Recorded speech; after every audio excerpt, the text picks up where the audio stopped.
好，繼續回到環球大戰線節目現場。那我們剛才談了很多中日關係，從外交、從政治、從經貿面呢，但是軍事這邊的動作也是一大的關注。我們來看啊，剛剛帶大家呢看了很多的分析，但是軍事面向這邊有哪一些觀察指標？就是日本的防衛大臣小泉進次郎，他這段時間呢去到了與那國島視察，並證實了日本呢要在跟我們台灣很近哦，就在這個宜蘭蘇澳鎮只有110公里距離的與那國島來部署03式的地對空飛彈。那麼在這之前呢，這座島嶼就已經部署了12式的反艦飛彈，而它的增射版哦，這個射程最多可以達到1500公里範圍的目標。那這麼多的這個威脅舉動，當然看在中國大陸眼裡是很不滿意啊。所以國台辦發言人彭慶恩呢，他就說，日方在台灣附近區域部署這些進攻性的武器呢，蓄意制造區域緊張，挑動軍事對立，這是一個極其危險的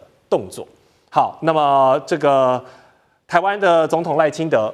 也是發言了，就在昨天的這個記者會，他說呢，中國以2027年完成武統台灣為目標，加速侵略台灣的軍事準備等等，也都讓現在這塊區域啊，這個台灣、日本還有中國這個牽涉來進去。那如果與那國島部署的武器，加上台灣賴總統要增加軍備部署的武器，加起來的力量，賴老師認為對解放軍的威脅有多大？當然有威脅，但是我們要評估它的威脅有多大的時候，我覺得要思考幾個點。第一個點就是它的數量有多少，第二個就是它的機動性，就是自我保存的能力有多少。我覺得應該要考慮這兩個部分。為什麼？因為它在與那國島部署的是03式，是地對空的防空導彈，它可以打戰機啊，各類型的戰機，那也可以打這個已經接近它島嶼的這個超高音速的導彈啊。但是他自己說他能夠打下超高音速導彈，這有點誇飾了，因為美國的愛國者3大概也只能打大概4.5馬赫左右，而大陸的這個中程的彈道導彈基本上跑到10馬赫是沒有什麼問題。是，如果在微重力或者無重力的太空飛行下超過20馬赫，那這個問題也不大啊。所以當這一些超高音速的中程的導彈開始要轉變為攻擊姿態的時候啊，日本的這個03式能不能攔得住，我們是懷疑的啊。這第一個部分。第二個部分裡面就是它牽涉到它對無人機的耗損力。也就是說，大陸這一次為什麼當你的小泉跑去說我在與那國島這個部署了這個03式的防空導彈的時候，大陸的無人機馬上就過來了。其實大陸就告訴你說，我可以用無人機去消耗你的防空導彈。那要看誰的數量多。對。那大陸的無人機，它很多都是察打一體的無人机，它甚至還有很多是攻擊型的無人機，它各類型的無人機都存在。而且我們都知道，這個03式的導彈，它在的有效射程不會超過50公里，一般估計大概在48公里以內。那這個距離不是很遠的啊。所以我個人倒是推斷的就是說，如果大陸大量使用無人機還有就是用這種中程的導彈。這個對於與那國島本身的自我防護力，它本身是有造成極大的破壞性啊，所以我個人覺得這個效能並沒有日本能夠誇飾那麼大，它擺一個動作而已。目前在宮古海峽這個海域，它部署了一個就是與那國島的03式，另外一個就是在這個宮古海峽尤其是在石垣島，它部署的是反艦導彈，就是您剛剛介紹的這個反艦導彈，12式的反艦導彈。12式的反艦導彈，如果是陸基的話，大概是200公里左右；那海基的話，大概在400公里。可是如果它用增程型的話它可以400到最遠到1500公里。可是我們還是要問2個問題：第一個就是它數量的問題那如果說它的數量不夠多，而且不要忘了，它是採用美國的 GPS 的制導，那它必須要確保它的電池站電站這個部分裡面，它能夠有效的運行。換言之，也就是說，一旦中日一旦開戰的話，大陸憑借這個 GPS 在這個戰區，它有這個能力所以我個人的推斷是，日軍的這些部署跟防禦，基本上來說效能有，但是不會他們自己誇飾那麼大，沒有那麼大，是裡面有一些水分啦。但是日本的種種部署呢，也讓中國最近的網絡再度掀起了熱烈討論，把一個2021年就談過的老概念再次重新來這個冷飯熱炒，就是日本針對台海有事的3層計劃。我們陸續來看，第一層，水陸機動團相當於海軍陸戰隊啊，快速奪取關鍵島嶼，建立前線的據點。第二層，大規模的兵力投送，還有第三層的遠程的這些飛彈介入。再加上剛剛跟大家提到賴清德總統因應近年兩岸形勢不斷的升溫，這個國防經費要再提升，預計未來的8年內呢，要投入1兆2500億元來打造台灣之盾。好，這就有意思了。李將軍幫我們兵推一下，以目前台灣加上日本附近的幾個島嶼這樣的戰備規劃，如果真的跟解放軍要動真刀真槍的時候，關鍵點在哪裡？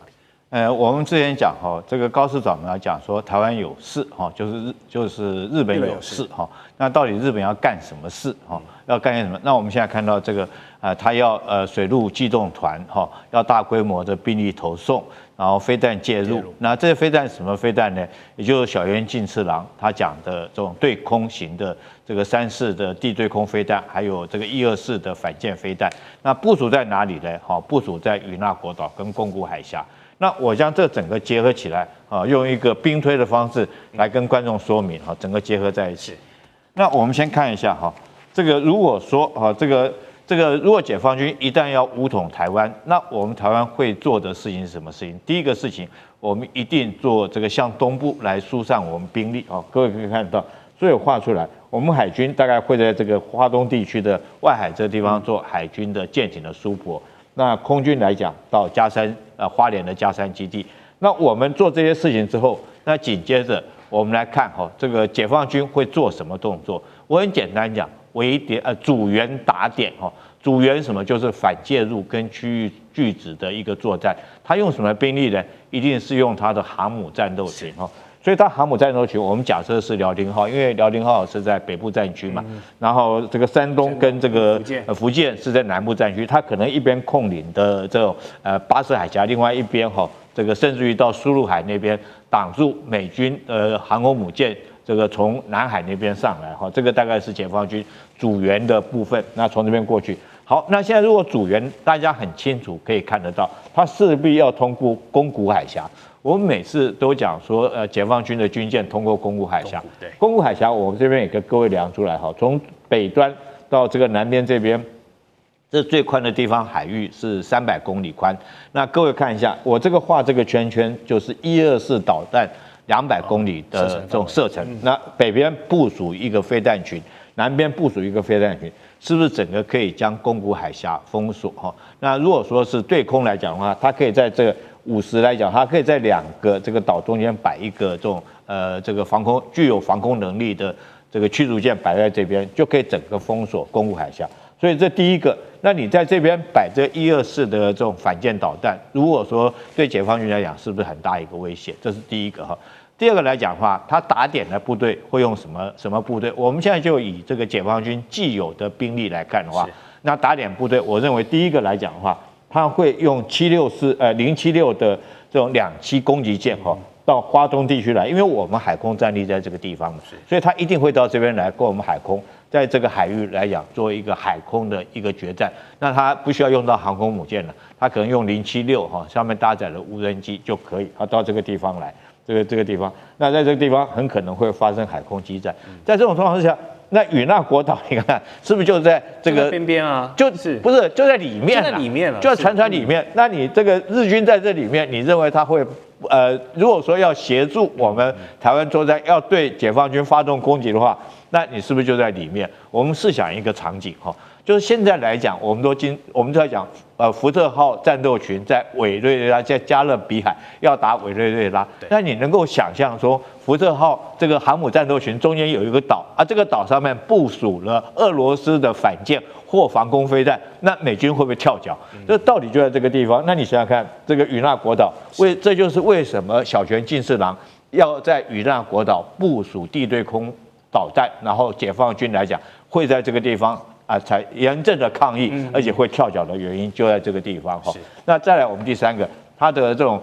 這個水陸機動團是幹什麼？我們都想，你日本來講的話，你是防衛為主啊，你幹嘛要建立這種公司部隊？搶灘嗎？對，就是搶灘。你知道登陸作戰，我們一定要反登陸作戰。反登陸作戰最好的方式是什麼？就叫逆登陸作戰。各位可以看到，如果說是在北部地區，它這個我們用075的船团在這邊登陸上來以後，我們在北部這個地方抵抗。如果這時候船团停在這個地方，那如果說是這個日本要馳援台灣，要介入台灣的事情，它的水陸兩棲登陸船從屁股後面再給你打上來，這就叫逆登陸哈，就你登陸的灘頭，你建立了灘頭陣地，我從你灘頭陣地再打上去，那時候你如果這邊再打上來，你各位可以看到這075這個登陸船團在這邊。這邊是我們守軍哦，這邊當做一個砧板的意味。那你這塊肉放在這個地方哈，那上面來講一把菜刀又從後面砍過來，那是不是對台澎作戰、防衛作戰，這個解放軍來講的話，就陷於一種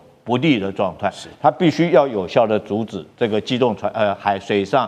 水陸機動船團來登陸，當然這都只是一個兵棋推演的一個想定，可是我個人來講是依據小泉進次郎講的話，還有這個我們台澎防衛作戰漢光兵推的一個常態，還有說是這個一般的登陸跟反登陸的一個作戰的一個模式，模擬了這個狀況來跟各位觀眾做說明，為什麼這次解放軍會這麼跳腳。好，謝謝將軍哦，每次都有這種親自手畫的獨家的內容在我們節目上曝光。剛才談了一些日本或者說自衛隊或者是小泉這樣的這個長官呢，他們這樣的一個想法，但是台灣這邊是怎麼想的？賴清德宣布投入1兆2500億要打造台灣之盾，讓台北股市這幾天的軍工題材又變得火熱起來。但這些都是老百姓的納稅錢，具體會用來補強哪些戰力？是說要發展不對稱的作戰嗎？還是來添購一些高科技的武器呢？怎麼做錢才花在刀口上？我覺得你很了解。1兆2500億大概就是400億美金。400億美金，賴清德說分8年來做國防特別的經費，那表示一年啊。這個8年就5840，一年多了50億美金。50億美金，我們現在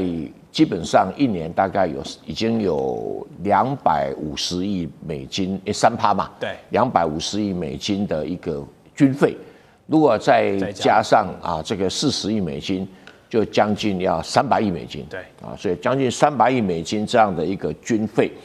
那多出來這個40億可以打造一個台灣之盾。什麼叫台灣之盾啊？就是我要有岸基反艦導彈，可以攻擊中國大陸的船隊。第二個，我要有足夠的防空導彈，不管是我自己研發的，或者是愛國者飛彈徵購的，那我可以做攻打這個解放軍的飛機、戰鬥機的。那第三種，我要有足夠的可以接管無人機的。所謂接管，就是大陸無人機來，那一個無線的。無線的，我可以抓到它頻譜，把它控制下來，讓它不會攻擊到我們的基地、雷達等等，或者是可以把它擊毀的。那這個叫做無人機的這個防空系統啊，等於是低空防空系統。然後再來呢，就是對於火箭炮，那大陸上的火箭彈好不好防衛，目前沒有技術上的資料可以做判斷。那基本上它用的是鐵穹系統。可鐵穹系統是可以用那個哈馬斯的火箭炮，可是不能夠用火龍彈這兩把檔次是不太一樣的東西。因為大陸的火箭炮大概打個100公里，那火龍彈可以打到400公里以上，所以這兩個區別很大。我們不曉得說，賴清德有什麼技術的檔次可以打造這個，但是如果如他所想的，它可以阻擋火箭彈、火龍彈。可以阻擋無人機，可以阻擋這個戰鬥機，也可以阻擋這個導彈對不對？當然，賴教授在笑，賴老師笑出來了。不然你要知道有夢最美嘛，好吧，希望相隨。最美好，所以他打造這個叫做台灣之盾，也就是銅牆鐵壁，你解放軍的攻擊力道會被我這樣消損掉消損掉。那這個某種程度來講，算是不對稱作戰對了也算是不對稱作戰，但是可以增強多少這個戰力？那我倒是不是很樂觀在俄烏戰爭發生之前，我就認為俄羅斯一定贏。對，烏克蘭一定輸。可能當時很多人覺得我意見太過唐突了，那現在證實我的判斷對。我的判斷的基礎只有一個，就俄羅斯一年它的 GDP 將近3兆美金，烏克蘭一年大概只有600億美金，巨大的差，3兆跟600億，這個差距有點遠吧可是如果要我來判斷，現在台海兩邊，大陸現在是18兆美金的 GDP， 台灣是8000億美金的 GDP， 我的老天爺，這個差距比俄烏戰爭更大這是第一個問題。第二個問題的話，現在台灣的軍費如果到了我剛才講了快要300億的話，快300億，300億美金就是5%的 GDP 台灣要氣喘吁吁才擠得出這5%的 GDP 每一個人繳稅啦或等等，或者節衣縮食才能到這個階段。可是中國大陸只要1%就是1800億，1%就是1800億，何況他們現在的軍費只佔 GDP 的1.6%，他隨便加個1%，對不起很輕鬆的任何一個國家如果在沒有到達3%以前，都很容易應付。那請問中國大陸加個1800億，我再怎麼加才300億，然後368，這樣子6:1，是這個戰力再怎麼補強，我都沒辦法。一個軍備競賽，台灣是一定輸，一定輸。然後你軍備競賽輸，你說要靠我的兵員比較多，你兵員比較少。你說我要靠我武力比較強，我武力都買的中國大陸自己做的它成本就比我低，所以數量會比我多。然後說軍隊的指揮官，我沒有別的意思，不要誤會台灣的軍官的訓練現在已經不如大陸的解放軍的軍官的訓練。我當然有很多的指標數字可以來看這個問題。那一個軍隊裡面沒有好的士官，沒有好的軍官，那這個軍隊是沒辦法打仗的打一定輸，就跟烏克蘭一樣。為什麼？他第一波的時候士官都差不多死光了，那個將軍們都很清楚，一個軍隊沒有士官可以帶，你上面再會指揮，一點用處都沒有。所以士官就是陸軍部隊的靈魂啦。那台灣在這一塊薪水那麼低，沒人要幹個幾年就走路了，所以來的士官都是沒有什麼太多經驗的士官，不像大陸的士官動不動就是5年10年的經驗。我不曉得就叫兩位看怎麼彌補這個人力的彌補是最困難的地方有錢都搞不來的。所以我認為你在什麼高科技的武器、無人機的操縱、FPV 什麼在弄。這個跟大陸檔次都差很遠，那人力素質等等差距一總概算下來的話，你這個台灣之盾